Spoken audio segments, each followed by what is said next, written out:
Hey everybody, welcome to Valhalla Organics Winter Garden.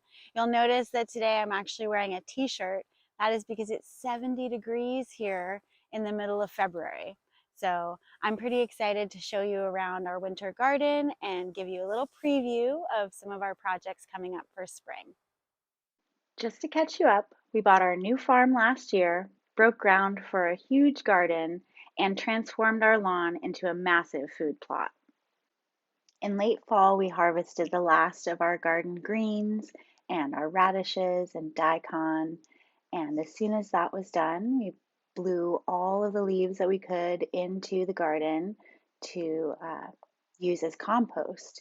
So we spent quite a bit of time in the fall moving leaves and covering up our garden rows with that leaf matter. So this is what it looked like, sort of covered in leaves. We still had some of the little plants in the garden, and Chris came through and just tilled all of that in. So you can see it took some time because there's a lot of leaf matter, there was a lot of plant matter.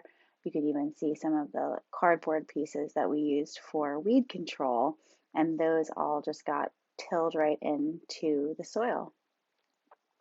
Then the next step was we got 2 bales of rye straw, and just by hand, we put them down all over the garden using pitchforks and hard rakes. We didn't actually get any video of putting the straw down, but this was what it looks like right after we finished. So it was nice and fluffy, and we got a couple of good solid days of rain right after we put the straw down, and that really helped to compress it and will help to break it down. So this is going to be weed control over winter and early spring, and also compost material.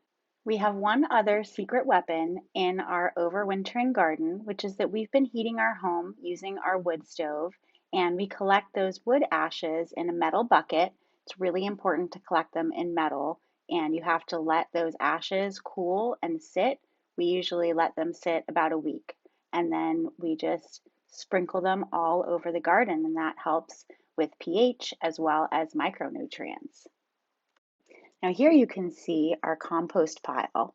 So we started this over the summer and have been gradually expanding it. We used a lot of our leaves. We used a lot of the spent soil from the garden last year, all of the plants that were left over.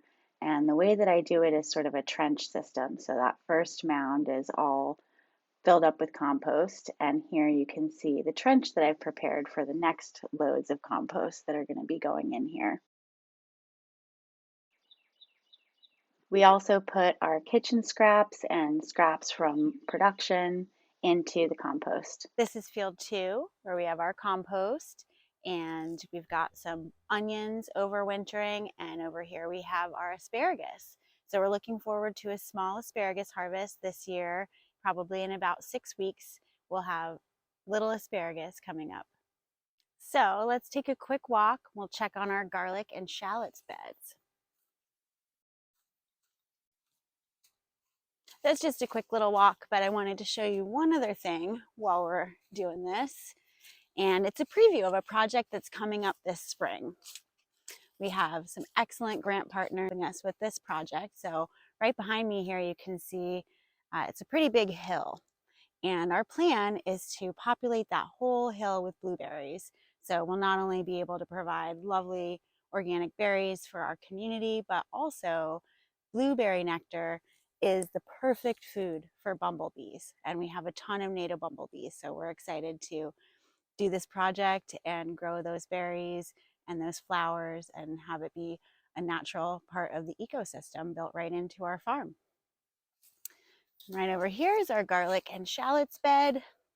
You guys may remember that we actually planted a number of different kinds of garlic and shallots just as a test to see what would do well here, and then we can expand in future years to greater production. So we've got our shallots on the end here, some garlic that's not doing quite as well as we'd hoped, and then some really thriving varieties of garlic there on the end. It may not look like there's much going on in our sleepy winter garden, but there's so much happening below the surface. We did have one problem. This tree is leaning towards the house and towards the greenhouse. After Tropical Storm Ian, we noticed the tree was leaning even more dangerously than ever, and several recent storms pushed it even further. So we hired a local company, and they came out with 5 guys, and they did an amazing job taking down the tree safely. So the first thing they did was get in this bucket truck and delimb the tree so that when it fell, all those branches wouldn't be in danger of hitting things. Unfortunately, I missed the moment of glory when the actual tree came down, but once it was down on the ground, the guys did an amazing job of cutting it up into reasonable pieces that we will be able to split into firewood for next winter. So we're pretty happy to have this tree that was very rotten, very diseased, all busted up into reasonable pieces for firewood. Thank you so much for joining me on this farm and garden tour today. Hope you're loving these videos, and if you are, make sure to subscribe so you'll never miss an update. We try to upload a video every week, and especially during the growing season, we're going to have a lot of new projects happening on our farm that we cannot wait to share with you. So remember to subscribe and share with your friends.